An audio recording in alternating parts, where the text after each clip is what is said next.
Hola amigos, soy Melissa Guardia y este es el canal de Melissa G en Acuarela, donde hablamos de temas de arte, cultura, creatividad, historia y también mi primera novela escrita, Tentación color esmeralda. En esta ocasión vamos a hablar de 5 libros clásicos de romance y aventura en mi vida y las razones que tengo para compartírselos. Empecemos.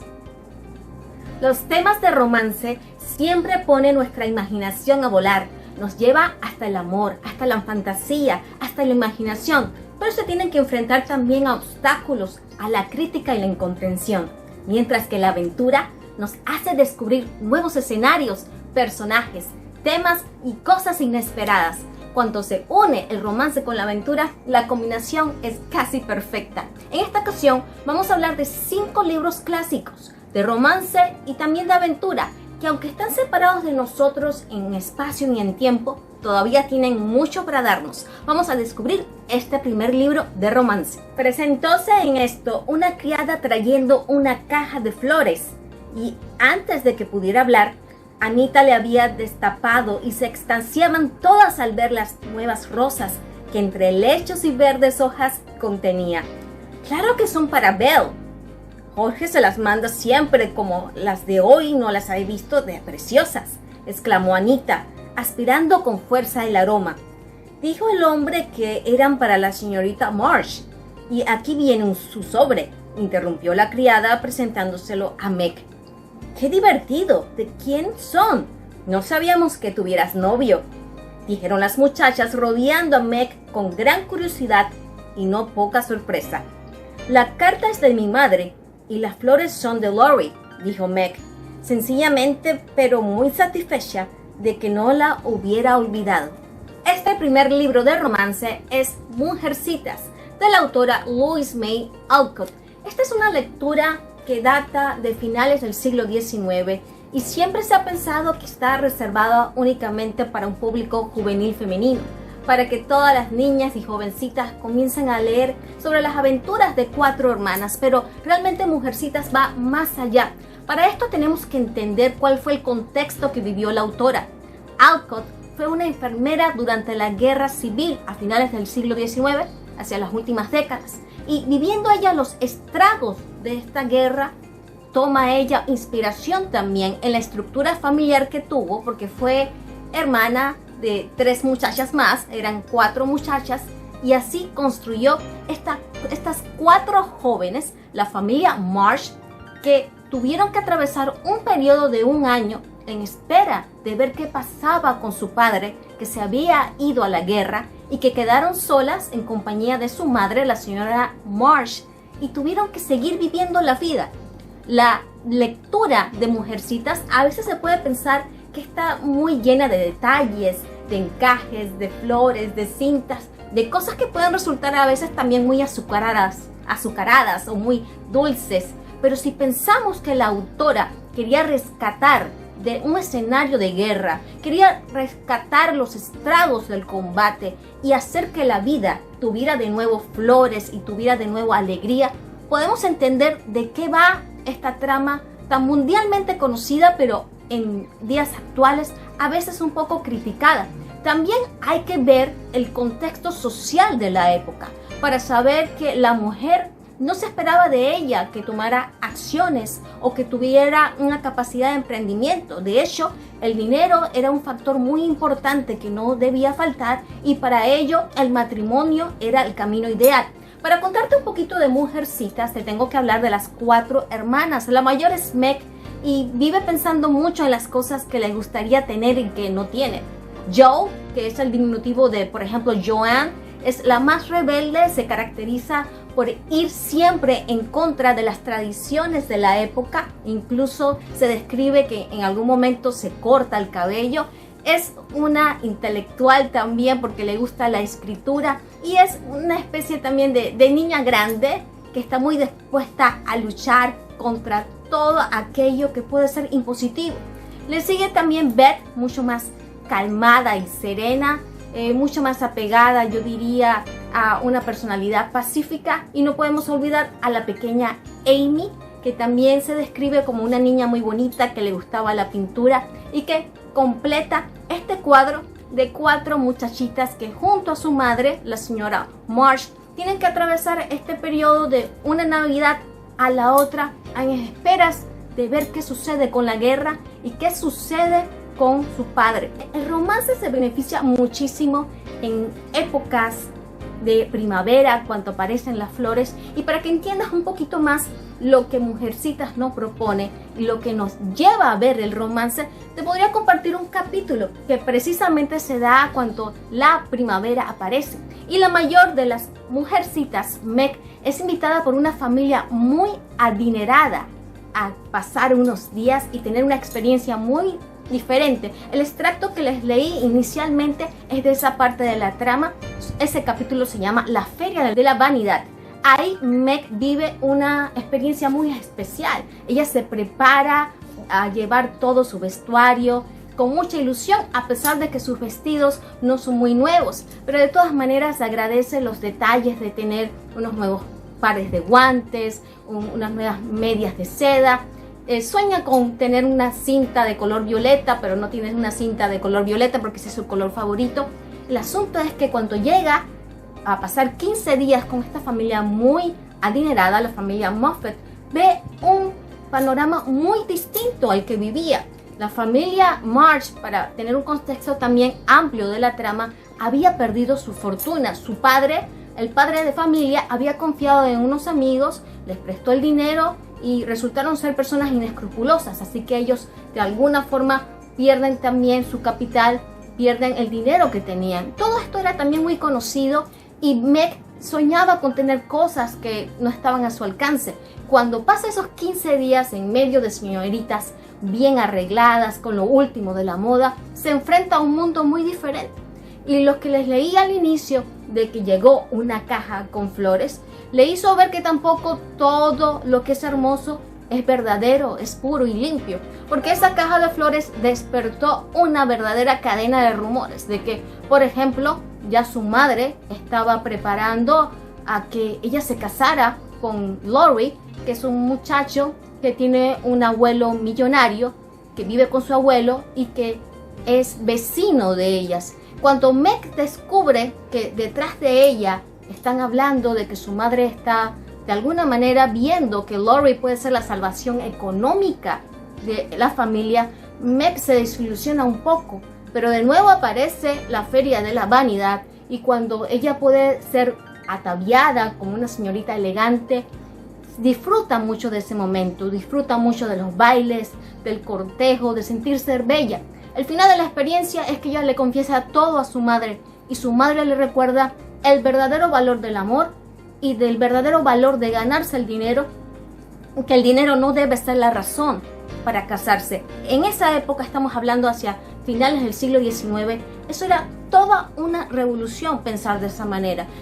Si en alguna ocasión tienes que leer Mujercitas, debes hacerlo a través de los ojos que pueden distinguir lo dulce y lo especial de la vida que lo separa de los estragos de la guerra y cómo iba contra aquellos valores tan incorrectos, tan desproporcionados de la época, donde la mujer se veía como un medio para que se pudiera alcanzar una fortuna. Aunque diríamos que todavía ese tipo de pensamiento prevalece. Lo que hace esta lectura, más allá de los cambios de la moda, una historia válida que compartir en familia.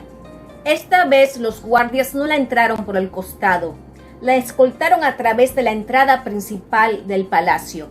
El rey estaba tomando por esposa a la viuda de uno de sus valientes hombres caídos en la guerra.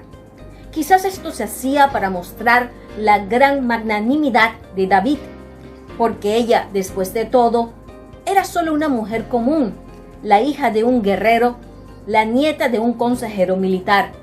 No engañaron a nadie, excepto tal vez al rey. En esta ocasión les traigo un romance que no tiene nada de azucarado, por el contrario, es milenario y muy controversial. Estamos hablando de la historia del rey David y de Betsabé.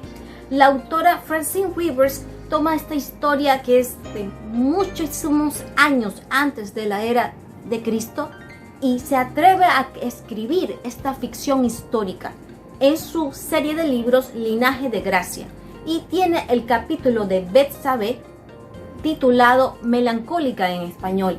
Es increíble que este personaje, con el paso del tiempo, sigue siendo un misterio. Para muchos es difícil entender cómo un rey que combinaba el poder político y religioso hubiera caído en el error de enamorarse de una mujer que estaba casada con un guerrero. Para Francine Rivers, el estudio de este pasaje que se nos muestra en la Biblia o en las Sagradas Escrituras la llevó a hacer también un estudio de la cultura de la época y nos ofrece una aproximación mucho más humana de ambos personajes. La Betsabé de Francine Rivers es una mujer que ha crecido pues entre guerreros. Es una mujer que también tiene que esperar que su esposo regrese de la guerra y que se pregunta todos los días si algún día podrá cumplir su papel como una mujer que forme una familia. Es una mujer en soledad, es una mujer que ha crecido también con el concepto del gran héroe de David y ha estado un poquito siempre enamorada de él. La trama es una trama clásica y es lo que más sorprende con respecto a este romance, porque es una especie de triángulo amoroso entre Betsabé, David y el esposo de Betsabé, que era Urías, un guerrero. Todo sucede cuando el rey David, en una época que se podía considerar que él debía estar frente a la batalla, pues se queda en palacio y desde lo alto de su palacio, de su azotea, pues divisa a Betsabé tomando un baño. De ahí pues la atracción surge y él no mide consecuencias, decide tomarla como mujer. Betsabé queda luego embarazada y David tiene que tomar una serie de decisiones intentando cubrir todos sus actos e encubrir también sus errores. Obviamente este es un camino bastante complicado porque tanto David como Betsabé se tendrán que ver enfrentados a las consecuencias de sus actos, pero es también un camino donde hay una esperanza y donde hay un descubrimiento de una posibilidad para que la vida continúe.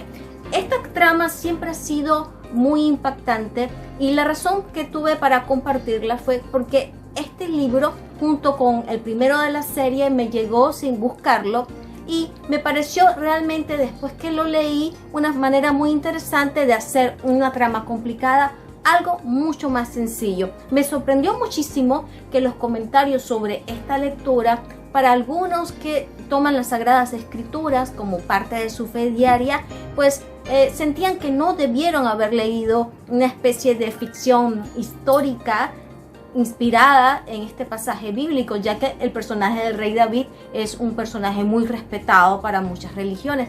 Pero es increíble cómo a través de la pluma de una autora, de la investigación cultural y de la comprensión de los sentimientos, en lugar de conocer a personajes perfectos, podemos conocer a seres humanos que nos dan grandes lecciones. Yo creo que la historia de David y Betsabé puede resumirse de una manera muy sencilla. Cuando tú deseas algo, no aprendes a cuidarlo. Y cuando tú llegas a amar algo, aprendes a cuidarlo verdaderamente. El cambio y la transformación que tiene también Betsabé, creo que Francine Rivers como autora presenta un contraste maravilloso. Aquel baño que de alguna manera fue visto por el rey David y que, según la autora, también era un momento en donde Betsabé pensaba si podía o no podría ser algún día una mujer con una familia, pues en el futuro ella se convierte precisamente en una mujer clave para lo que sería la descendencia de David. Una transformación de ser una mujer incómoda a ser a una mujer clave en la historia de este rey.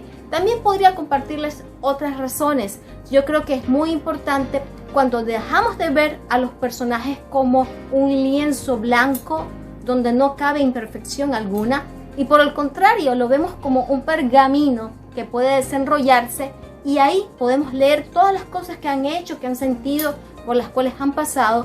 Y creo que esa sería la mejor forma incluso para que nosotros pudiéramos en algún momento tener mejores conclusiones y hasta ser mejores consejeros. Y creo que tampoco no hay ningún personaje, como en el caso de Betsabé, que es un personaje a veces un poco enigmático y para otros incómodos, que sean considerados como una manchita sucia que no pueda convertirse cualquier episodio de la vida en el comienzo de un mejor trazo para así escribir de mejor manera cada uno de los pasos que podemos dar.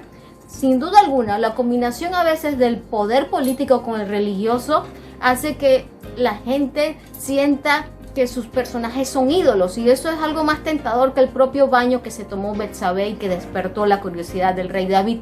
Pero cuando descubrimos al ser humano, como les digo, descubrimos el verdadero tesoro para nuestras vidas, y de eso se trata un verdadero romance. Y la otra razón que tuve para compartirles este libro de Betsabé, del linaje de gracia de Francine Rivers, es que para ese entonces ya había yo comenzado a trabajar en mi propia novela escrita, y me llamó mucho la atención que tenía un nombre en español como Melancólica, cuando en inglés se llama Unspoken. Y creo que si vamos un poquito a la raíz de esa palabra, le viene mucho mejor ese título, porque hay cosas que la gente quisiera que quedaran un poco sin mencionarse, sobreentendidas, en silencio. Y estuve un poquito pensando si incluía o no este libro, y me acordé que yo misma pensé que debía llamarse de mejor manera, no Melancólica, sino quizás la historia que muchos no quieren que se comente.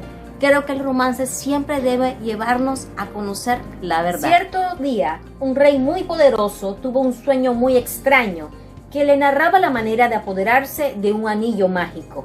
Cumplió el rey lo que le había sido mandado en sueños, y ese anillo llegó a su poder.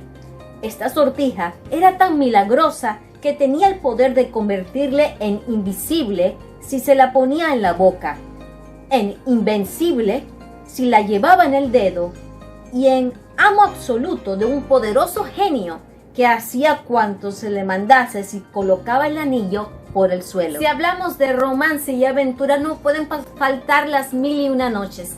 Este es un compendio de una gran cantidad de relatos que de forma popular se fueron transmitiendo milenariamente dentro de la cultura árabe, la cultura de Oriente, y nos pone en perspectiva todo lo que es la filosofía, la manera de ver la vida, la religión, la moral, el derecho, y por supuesto todo lo que es la imaginación y ese mundo fantástico que desde Oriente nos ha llegado a través de las 1001 noches. Muchas cosas que se pueden contar dentro de este contexto mágico, pero también de la manera de ver la vida y la moral, la relación de hombres y mujeres dentro de las 1001 noches, no está exento de críticas, pero no tenemos que perder de perspectiva la perspectiva de que las 1001 noches nos lleva a enfrentar la vida de una cultura, la vida de un contexto lejano en una época milenaria, también con los ojos de la fantasía, con los ojos de la imaginación y del ingenio.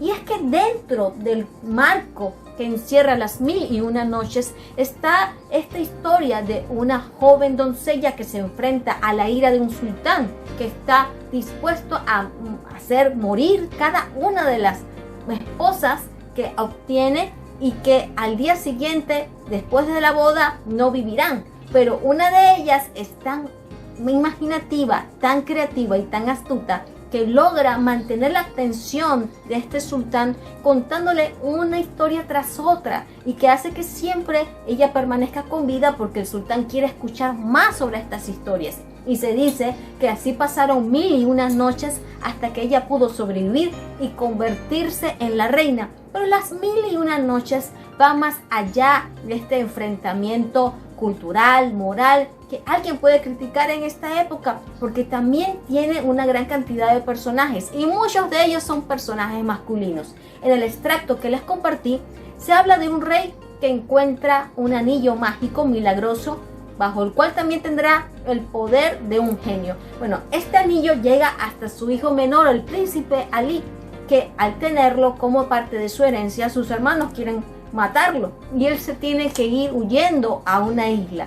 Este joven príncipe, con un anillo que le da el poder para controlar un genio, lo primero que quiere hacer es conquistar a la princesa de la isla, pero esta princesa no se quiere casar para nada, porque cada contrincante tiene que vencerla a ella en un duelo a caballo y espada.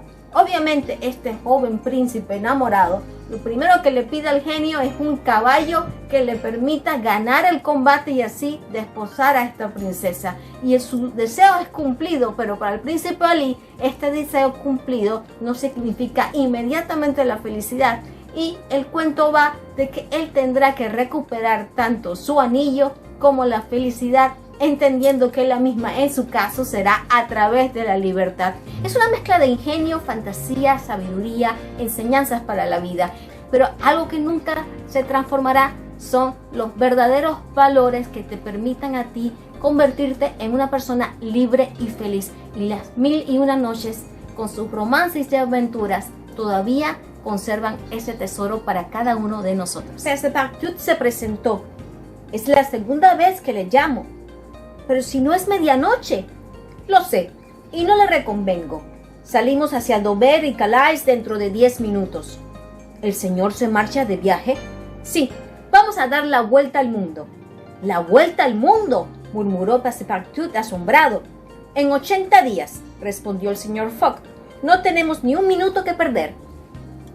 La vuelta al mundo en 80 días, un clásico de todos los tiempos, nos llega de la pluma de Julio Verne, el escritor francés, a finales del siglo XIX. Realmente esta es una lectura fascinante porque tiene un personaje principal muy definido, muy enigmático. Estamos hablando del caballero inglés Phileas Fogg, un hombre que para él el tiempo es algo que lo tiene muy bien medido, no desperdicia ningún minuto de su vida, todo lo tiene muy cronometrado, tiene una rutina diaria donde cada parte de su vida está perfectamente alineada con el reloj, y parte de esos hábitos tienen que ver mucho con almorzar y cenar y hablar con sus amigos del Reform Club, este club de caballeros ingleses, que en una ocasión estaban hablando sobre la noticia del momento, que había sido el robo a un banco inglés, y se presumía que este ladrón era hasta un caballero por la manera en que estaba vestido. Ahí Phileas Fogg pues interviene dando pues su opinión de que le sería prácticamente imposible a la policía atraparlo, dado que por los adelantos de la época, recuerden que estamos hablando finales del siglo XIX, a través de lo que era el viaje por trenes y barcos, pues prácticamente podía desaparecerse este ladrón y darle la vuelta al mundo en 80 días. De ahí comienza esta temática de una apuesta para ver si realmente lo que había dicho Phileas Fogg era posible, y él se atreve a aseverar de que él podría hacerlo, por lo cual pone 20,000 libras sobre la mesa y le dice a sus compañeros y amigos del club que estaría dispuesto a regresar dentro de 80 días luego de hacer esta travesía, por lo cual él regresa a su casa y le dice a un joven francés que sirve como asistente, que en muchas ediciones de la Vuelta al Mundo en 80 días, su nombre en francés lo traducen como picaporte, y le dice que prepare equipaje porque harían una travesía en 80 días. Y es así como Phileas Fogg, este caballero inglés muy misterioso, muy enigmático, todo cronometrado, tiene la meta de regresar exactamente 80 días después y probarles a sus amigos que él estaba en lo cierto. Lo único que él no contó fue que precisamente por su repentino viaje y su identidad como un caballero, podía él ser también sospechoso de ese robo que estaba la policía siguiendo. Así que él va tras una meta de cumplir con su itinerario, pero también van detrás de los pasos de él como un posible sospechoso de ese tan sonado asalto al banco. Es una experiencia formidable esta lectura porque vas a viajar página a página, irás viendo cómo van de Europa hacia pasajes exóticos del Asia. Hay un capítulo muy especial también en la India, para así luego llegar hasta América. Habrá un recorrido ahí de todo el territorio estadounidense de costa a costa, de San Francisco hasta Nueva York. De ahí te podría contar, por ejemplo, que se tienen que enfrentar con muchas cosas, con la naturaleza, con las condiciones del clima, con las condiciones de infraestructura, con las condiciones también de todo lo que podía ser lo geopolítico, las luchas sociales internas. Es algo maravilloso y nos viene muy bien en esta época donde los viajes culturales son una buena opción. La lectura nos puede llevar a mundos maravillosos y es también fantástico ver cómo en 80 días este hombre cumplirá o no todo lo que apostó con sus amigos. El final está para que los descubras, porque tiene que ver mucho con esta magia especial que tiene el tiempo en el que nos movemos, y tiene un dato muy curioso. Y por supuesto, como estamos hablando de romance, tienes que descubrir también qué está por ahí escondido como una sorpresa en cuanto al tema amor. Es una realmente lectura imperdible, un clásico que debes tener. Y otra de las razones que tuve para compartirles este libro es que la aventura se beneficia muchísimo cuando se toma el tema viajes. También, como dato curioso, les puedo decir que originalmente La Vuelta al Mundo en 80 días fue una novela que fue presentada por partes en una publicación o revista, hasta que el autor finalmente la publica de manera completa, para que puedas conocer más sobre el mundo detrás de la literatura de Julio Verne y este gran éxito, La Vuelta al Mundo en 80 días. Vamos a nuestra siguiente aventura, a nuestro quinto y último libro. Mi padre vino a Venecia por los sabios, pero ellos no quisieron ir con él. Tenían miedo. Había muchas guerras en la zona y eso no les gustaba. Entonces mi padre me dijo: ya tienes edad para viajar con ellos. Cuando llegué ante Kublai, se quedó maravillado conmigo. Le sorprendió que a mi edad ya hablara 4 idiomas diferentes. El emperador Kublai me mandó a viajar. Decidió que recorriera la ruta de la seda. Compendio de los viajes de Marco Polo. Este personaje de la Edad Media que realmente sorprende por lo avanzado que fue su historia. Fue un explorador, un viajero, un conocedor de mundos realmente enigmáticos, llenos de fantasías, de conocimientos que eran muy revolucionarios para la época. Fue un comerciante. En esta versión conocemos a este Marco Polo viajero. Desde muy joven, su padre y su tío estaban también en esas mismas rutas y mundos de las exploraciones, hasta que conocen al emperador tártaro Kublai, y de alguna manera Marco Polo termina ante él y se convierte, porque sorprende con el conocimiento de idiomas que tiene, en su nuevo explorador. Este emperador envía a Marco Polo por la ruta de la seda, que incluye países como China, Persia, y se convierte en los ojos y el narrador ante este emperador de este mundo nuevo por explorar, que él quiere conocer y que quiere conquistar. Marco Polo va atravesando no solamente geográficamente tierras distintas, sino va cruzando barreras culturales, porque se encuentran con relatos, con personajes y con ideas que incluso hacen que él vea las cosas más allá de lo que en la época, recuerden que estamos hablando de Edad Media, podía circunscribirse a sus conocimientos tanto de cultura como de religión.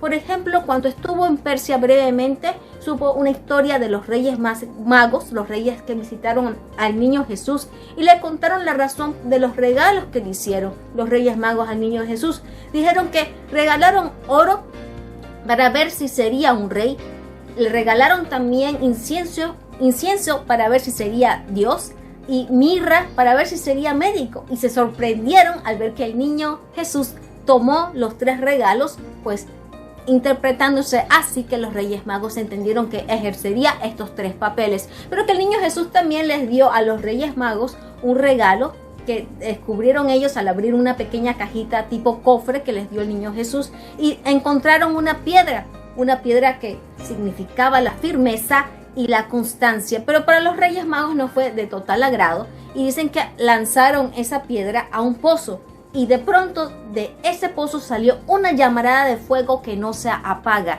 También se encontraba con historias que tenían que ver más allá de su propia cultura.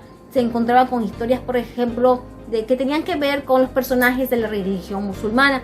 Hay un relato de un hombre que vivía en una montaña, pero que ahora era viejo y que vivía como un ermitaño, y le contó al propio Marco Polo que lo que sucede es que él tenía un castillo en lo alto de la montaña, y el profeta Mahoma le dio una misión, que se construyera un jardín y una fuente en ese castillo donde fluyera leche, miel, agua y vino, para que el pueblo nunca pasara hambre. Y este hombre, en lugar de cumplirle al profeta Mahoma, se aprovechó de esa fuente y tomó el vino y la miel para engañar a jóvenes del lugar o de la región y hacerles creer que habían llegado al paraíso y que para no salir del paraíso lo tenían que obedecer a él.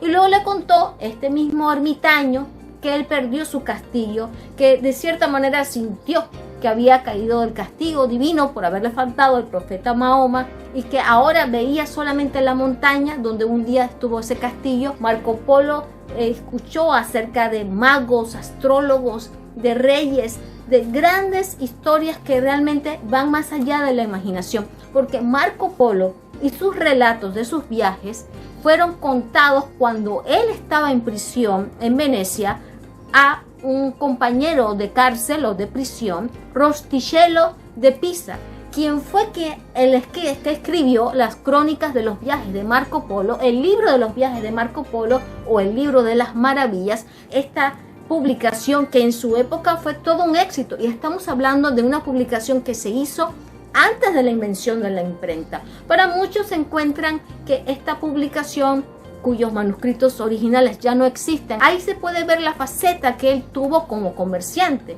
viendo una serie de recomendaciones y consejos, pero también se ve su faceta diplomática, ya que él tenía que moverse entre figuras de poder, figuras importantes y ser el narrador. También está la parte en donde se recoge culturalmente las diferencias, atravesando barreras e ideologías que en la época podían crear división, y por lo contrario se recopilaba todo lo que se hacía, se vivía y se creía, siendo un compendio cultural muy importante. Para muchos, Marco Polo, por esta capacidad narrativa que le hizo ganar el beneplácito y la confianza de un emperador, pues también pudo muy bien agregar fantasía cuando narró también a su compañero de cárcel. Así que a veces no se sabe si todo lo que cuentan en los viajes de Marco Polo es una mezcla de fantasía o mito o realidad. Es realmente muy enigmático, pero sin duda es todo un tesoro. Y mi razón para compartirles el libro sobre los viajes de Marco Polo es que estoy buscando mucha más información, porque como les recomendé en el anterior video de los colores del año 2021, debemos aprovechar el tiempo y hacer un viaje cultural a través de la historia también, y conocer las exploraciones que nos lleven a regiones exóticas, a veces desconocidas, de las cuales estamos un poco también desconectados, y aprovechar todos los tesoros y toda la información que podemos nutrirnos para expandir nuestra imaginación. No puedo despedir este video que hemos hablado de romance y aventura con estas lecturas que también vienen muy bien para primavera y verano, sin antes compartirles un poco sobre mi primera novela escrita, Tentación color esmeralda, una aventura romántica a la velocidad de la información con el misterio de Zares y Esmeralda. Se lo voy a leer una porción para que ustedes puedan conocer sobre la primera parte de esta nueva serie de libros que se llama Búsqueda. Tentación color esmeralda, búsqueda, del capítulo 39, La sorpresa de la noche. La Esmeralda viajó por los aires hasta caer a los pies de su verdadera dueña, Laura Gómez. El incidente parecía ser un acto profético, la Esmeralda al servicio de la dueña del zar. César, que había llegado al escenario en el momento en que la piedra voló por los aires, se apresuró a recogerla a los pies de Laura. Rosa dice: «Laura, la Esmeralda está a tus pies. ¿No significará esto algo?». Laura responde: «No sé ni me interesa. Yo lo que quiero es salir de aquí». Cuando César se acercó a recoger la Esmeralda, ninguno dijo nada, pero sus miradas hablaban del amor que se tenían. Ver al zar legal de las Esmeraldas agachado a los pies de Laura era como ver a un rey reconociendo que vive para su reina. Mercedes se quería morir al ser testigo de la escena. Los comentarios de la familia Rosales no tardaron. Encuentra Tentación color esmeralda y su primera parte, Búsqueda, en la versión de un tomo, que es la serie Premier, o la versión de 2 tomos, que es la serie expresa, ambos formatos en versiones electrónicas y también en versión impresa. Esta es una historia que no puedes dejar de ser parte de ella. El romance y la aventura siempre pueden estar presentes en nuestras vidas. Vivimos días un poco desafiantes, donde incluso a veces no son considerados como los elementos más importantes que nos deben rodear, pero los grandes clásicos nos recuerdan que son caminos ideales para encontrar verdaderos valores y sobre todo el significado de la felicidad, que debe estar siempre de la mano de la libertad y acompañado de las mejores personas con las mejores lecciones. Quiero agradecerte haberme acompañado en otro video más en Acuarela, en tu canal de Melissa G en Acuarela, donde vamos a estar reuniendo lo mejor del arte, la creatividad, la cultura, la historia y mi primera novela escrita, Tentación color esmeralda. Te invito a que veas las listas de reproducciones que también hemos ido creando para que conozcas nuestro contenido. Si te gustó la presentación de hoy, déjanos tus comentarios. Si gustas, también nos puedes regalar un like y compartir todos los videos que hemos presentado. Sigue atento a todo lo que vamos a seguir desarrollando en tu canal. Soy Melissa Guardia, este es el canal de Melissa G en Acuarela y nos vemos en la próxima. Te mando un gran abrazo. Suscríbete, danos like, comparte los videos y encuéntranos en melissagenacuarela.com.